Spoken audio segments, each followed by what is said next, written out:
Thank you for joining my stream on this Sunday morning. Today, I want to talk about a true masterpiece that has had a profound impact on how we view the world, The Protestant Ethic and the Spirit of Capitalism by Max Weber. You might wonder, why should we read a book written over 100 years ago? It's a great question. The reason this classic is so vital today is that it serves as a key to decoding the very foundations of our modern lives. We often take our current way of working for granted, the idea that being diligent, efficient, and constantly striving for success is natural. However, Weber shows us that this mindset, or what he calls the spirit, didn't just appear out of nowhere. By looking back at this historical perspective, we can understand the hidden psychological and religious forces that shape the global economic system we live in right now. Even after a century, Weber's insights help us realize that our modern work ethic isn't just about money, it's rooted in something much deeper. It's like discovering the source code of our modern society.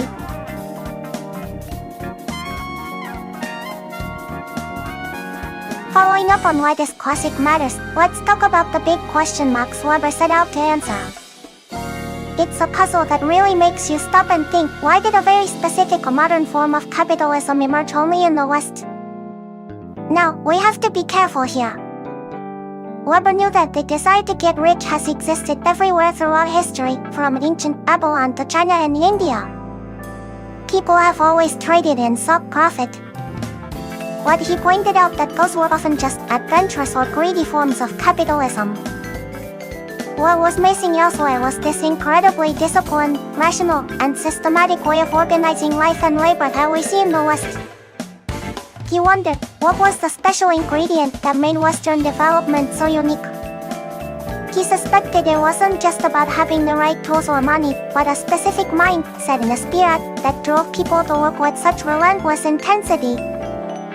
It's like he was trying to find the psychological software that ran the engine of Western society. This quest to find the origin of our modern world is exactly what makes The Protestant Ethic and the Spirit of Capitalism such a thrill to read, even though it's quite a challenge.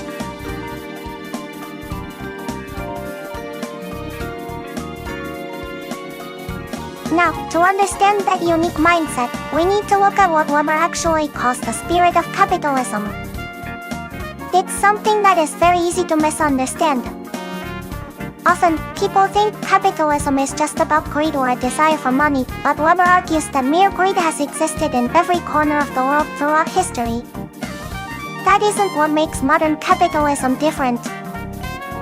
The spirit he describes is much more systematic and disciplined. It is an ethos, an ethical duty, to work hard and increase one's capital as an end in itself. What makes it truly surprising is that this spirit encourages people to earn money while strictly rejecting natural enjoyment or luxury. In common sense, we work to buy things we enjoy, right? But this spirit says the pursuit of money is a supreme good even if you don't spend it on yourself. It's this combination of intense, rational profit-seeking and a deeply ascetic, self-denying lifestyle that defines the modern capitalist spirit. It's not about being greedy, it's about a total devotion to a systematic way of living and working.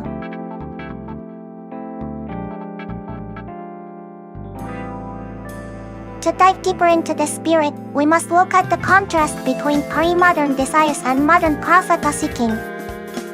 Before the rise of this spirit, there was a concept called traditionalism. Back then, people generally worked only as much as they needed to live.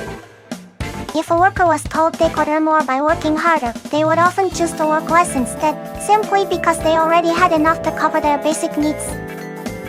They valued leisure and tradition over endless accumulation. However, the modern spirit Weber describes in The Protestant Ethic and the Spirit of Capitalism is completely different. It is a rational pursuit of profit, where labor is seen as an ethical duty. As I mentioned earlier, Weber uses powerful words like the highest good to describe this effort of earning money while strictly rejecting all natural enjoyment. To a pre-modern person, this looks completely irrational. Why work so hard if you aren't going to spend the money on pleasure? Yet, it is this very shift from working to survive to working as a systematic lifelong calling that created the powerful engine of modern society. It's the difference between following a simple desire and following a rigid, rational plan for one's entire life. It's truly fascinating how this irrational devotion to work led to the most rational economic system in history.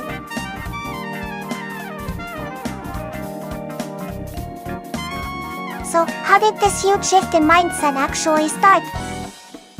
Weber looks back at the Protestant Reformation and highlights a revolutionary idea introduced by Martin Luther, the concept of Beruf, which we translate as calling or vocation. Before Luther, people generally believed that to truly serve God, you had to leave the world behind, for example, by becoming a monk or a nun in a monastery. But Luther changed everything. He argued that every person's secular job, whether you are a baker, a blacksmith, or a merchant, is a task assigned specifically by God. This meant that fulfilling your duties in your everyday life became the highest form of moral activity. In the Protestant Ethic and the Spirit of Capitalism, Weber explains that this idea transformed ordinary labor into something sacred. It wasn't just about earning a living anymore, it was about fulfilling a religious duty. It is truly fascinating to think that our modern sense of a career or vocation has such deep roots in this religious change. This was the first major step toward making the pursuit of one's professional work the center of human existence.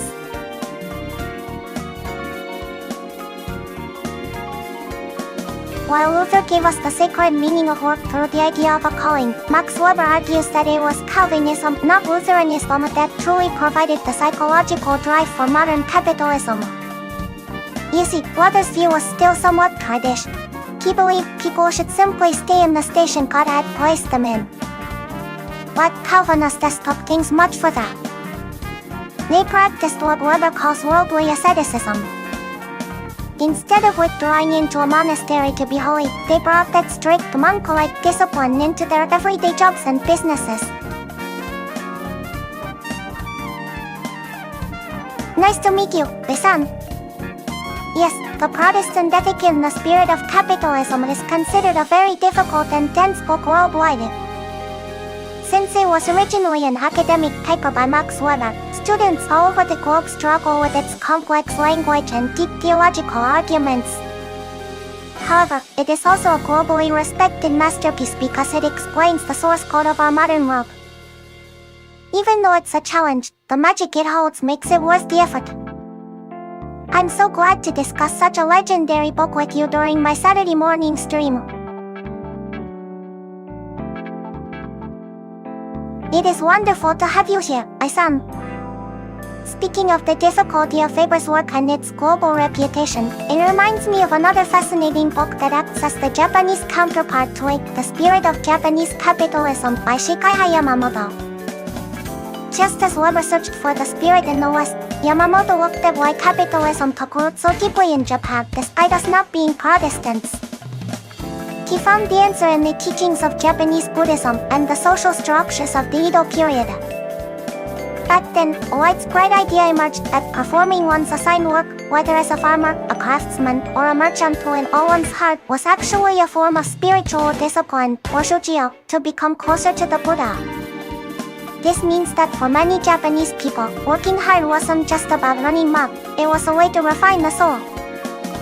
It is so interesting to see how two completely different religious backgrounds led to a similar result of intense, dedicated labor. However, Yamamoto also points out a unique side effect. While the Western spirit focuses on the profit as a sign of being saved, the Japanese spirit often values the act of being busy itself. This might explain things like our modern culture of long overtime hours. Thinking about how these spirits still live within us today makes reading these difficult books so much more rewarding. It's like we are solving a giant mystery about our own identities.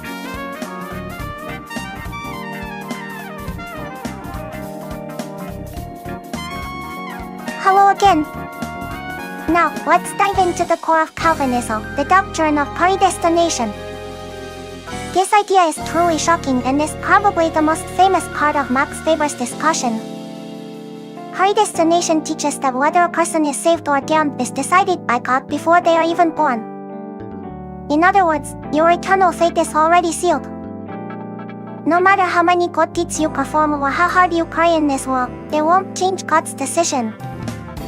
At first glance, this seems to contradict the spirit of capitalism. You might think, if my fate is already fixed, why bother working hard? But as Max Weber explains in the Protestant Ethic in the Spirit of Capitalism, this doctrine actually created an intense psychological pressure. It left believers in a state of absolute inner loneliness. Since no one could tell them for sure if they were saved, they faced the ultimate, terrifying question, am I one of the chosen ones, or am I rejected? This unbearable uncertainty became the powerful engine that eventually drove people to change their entire lifestyle to find an answer. It's a cold and rational logic, yet it moved the world in a way no one expected it.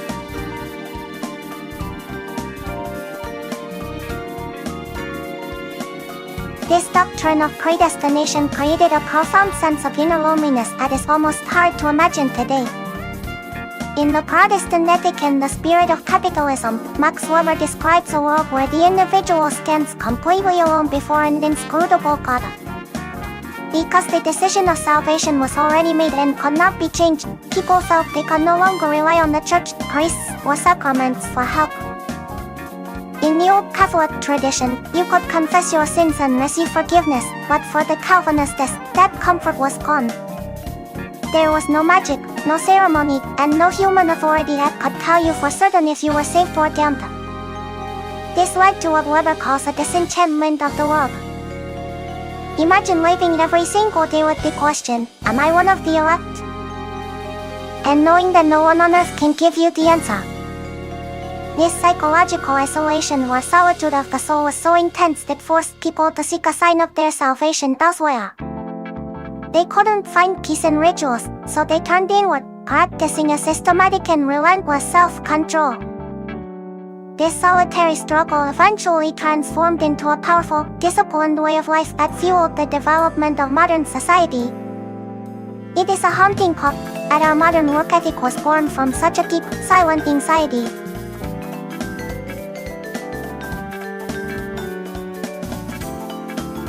So, how did people cope with that terrifying loneliness and the absolute uncertainty of their salvation? The answer they arrived at was relentless, systematic labor. In the Protestant Ethic and the Spirit of Capitalism, Max Weber describes a fascinating psychological turn. While believers knew their work couldn't change God's mind, they began to believe that tireless activity in one's calling was the most effective way to dispel religious doubt and gain what they called assurance of salvation. They felt that if they could work diligently and successfully without yielding to temptation, it was a sign, a piece of evidence, that they were indeed among the elect. It wasn't about buying their way into heaven, it was about convincing themselves that they were already destined for it. This led to a state of constant, rigorous self-examination. As I mentioned before, Weber writes about this systematic self-scrutiny where every moment was a choice between being chosen or rejected. Can you imagine the intensity of working every single day just to prove to yourself that you are saved? This psychological need transformed labor from a mere necessity into a spiritual shield against despair. This is essentially how the spirit of hard work became a permanent part of the human psyche.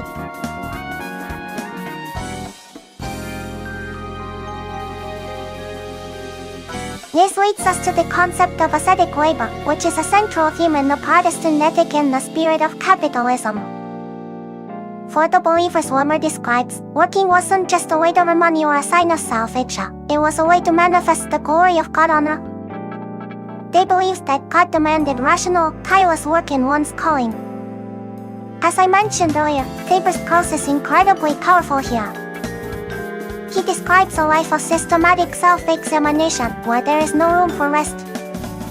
Wasting time was seen as the deadliest of sins because every hour lost was an hour stolen from God's glory.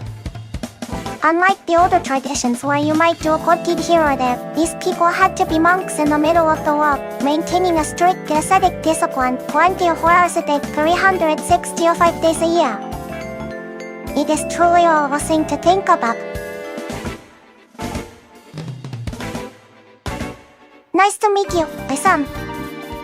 Aside from Weber's focus on religious spirit, there are several other major theories.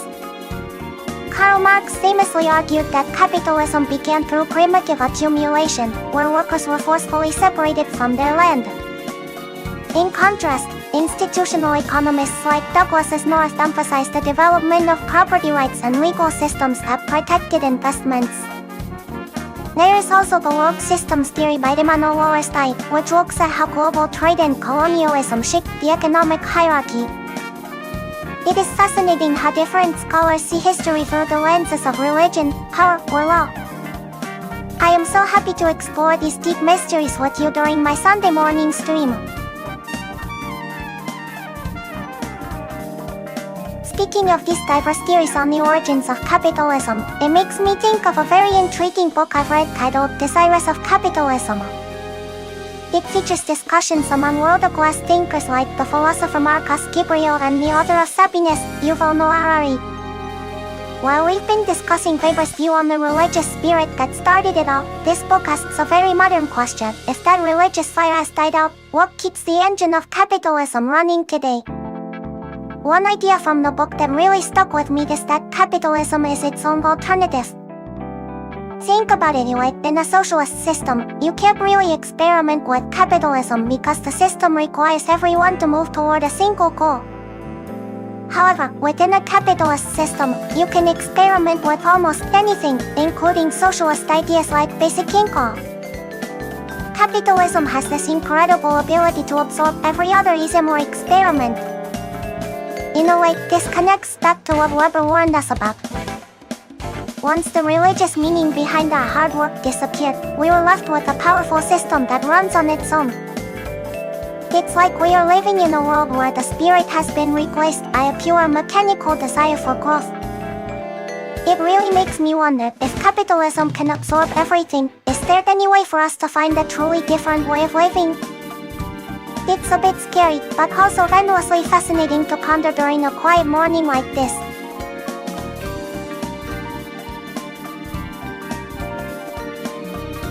This leads us to a very practical question. How does this intense religious discipline actually create wealth? It begins with a total denial of waste and the adoption of a strictly planned lifestyle.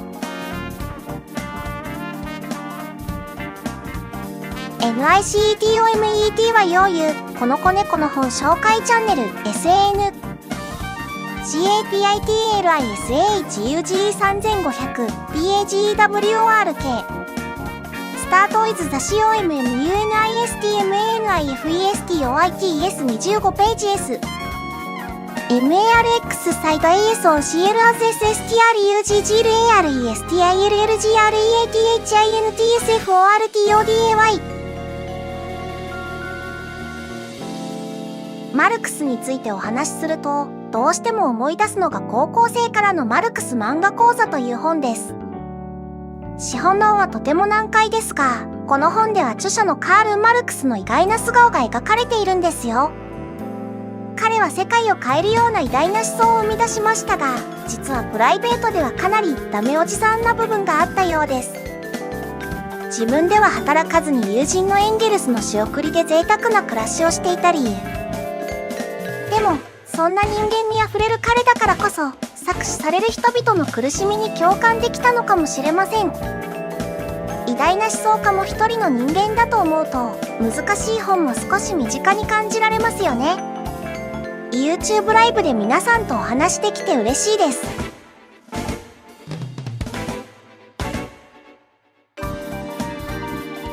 Building on the idea of strict self-control, we write that the most crucial part of how this system works. Since people were working relentlessly but were forbidden from wasting their wealth on luxury or pleasure, their capital naturally began to grow larger and larger. In the Protestant Ethic and the Spirit of Capitalism, Max Weber shows us how this led to a powerful and continuous cycle of reinvestment. Instead of letting the money sit idle, these believers felt a religious duty to put it back into their work. To them, expanding their business and making it more efficient was another way to fulfill their calling and further manifest God's glory. This meant that profit was never a goal for personal enjoyment, but rather a means to increase productivity and labor even further. This is the exact moment where the modern capitalist engine truly starts to spin on its own. It became a never-ending loop. You work hard to earn, you save through asceticism, you reinvest that capital, and you grow. It is quite amazing to think that this systematic expansion of capital, which drives our entire global economy today, was originally powered by such a deep, ascetic religious conviction. This cycle became so strong and rationalized that it eventually continued to run even after the original religious fire began to fade away.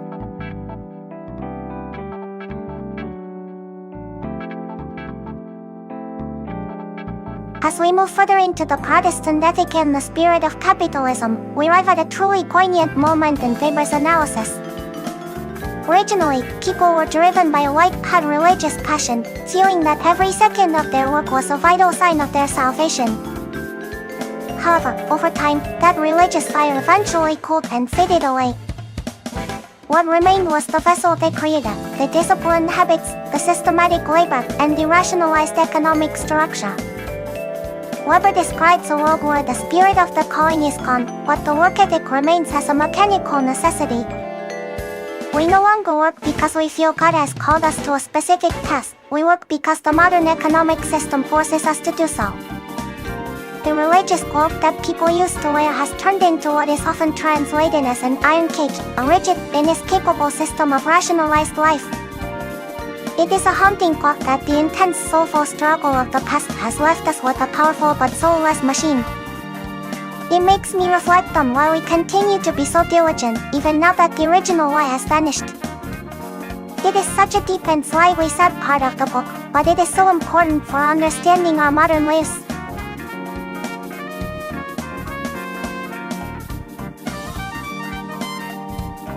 This leads us to one of the most famous and chilling warnings in the history of social science, the concept of the iron cage. Max Weber warned that although the spirit of religious asceticism has escaped from the cage, modern capitalism no longer needs that original religious support. The system of rationalization and mechanical production that we built has become so powerful that it now determines the lives of everyone born into it with irresistible force. We are no longer working out of a sense of sacred duty or a calling from God. Instead, the pursuit of wealth has become purely secular and mechanical. Weber famously described the people living in this spiritless world as casualists without spirit, sensualists without heart.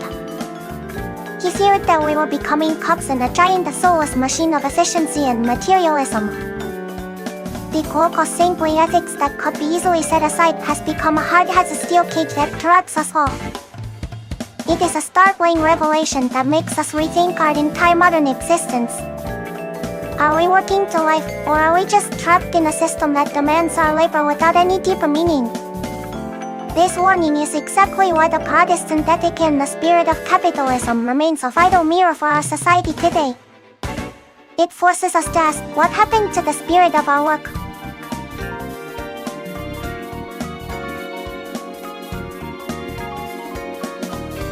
So, let's reflect on where our meaning of work truly comes from.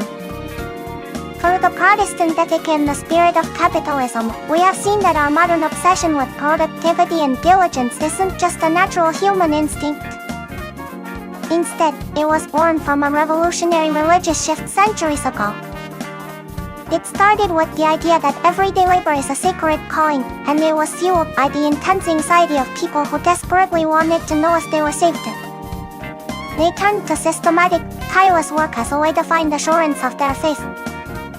Even though the religious why has largely vanished from our secular world today, the habits and structures they built remain as the foundation of our society. We often feel a sense of duty to be productive or define our worth through our careers, and Weber shows us that this mindset is a historical legacy. By understanding that our drive to work was originally a spiritual struggle, we can finally see the hidden source code of our modern lives.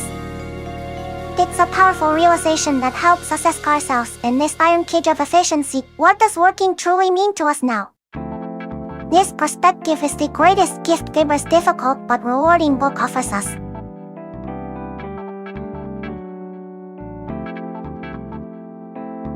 Finally, let's consider how we can apply the insights from the Protestant ethic and the spirit of capitalism to our lives today. Faber's analysis isn't just a history lesson, it's a powerful mirror reflecting our modern struggles with overwork and the constant pressure to be productive.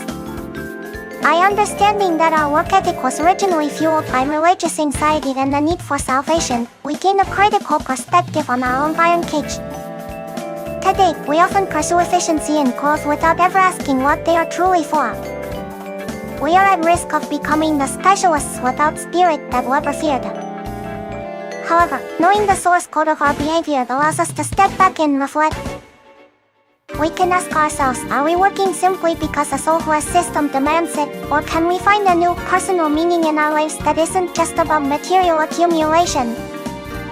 Reading this book helps us realize that our current way of life is not an unchangeable law of nature, but a result of specific historical ideas.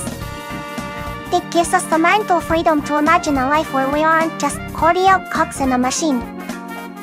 Even though it is a difficult read, it truly changes how you see your daily routine.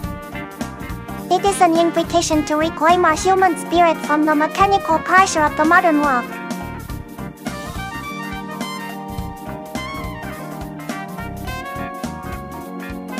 Thank you so much for joining my live stream today. We've journeyed through the complex theories of Max Weber's The Protestant Ethic and the Spirit of Capitalism, from the chilling doctrine of predestination to the modern reality of the iron cage. I hope this discussion helps you reflect on your own spirit as you navigate your career and life in this rationalized world. As I always say, reading these masterpieces can truly change your perspective on the world. If you found today's talk interesting, I would be so happy if you could hit the like button and subscribe to my channel. Also, please share your thoughts on Weber or your own calling in the comments. Don't forget my schedule. I hold English live streams every Saturday and Sunday at 80 am Daistral, and my Japanese YouTube live is every Sunday at 90 pm Daistral. I'll be waiting for you there. Thank you again for spending your time with me. Let's keep reading and discovering new worlds together. Until next time, have a wonderful day. Bye bye.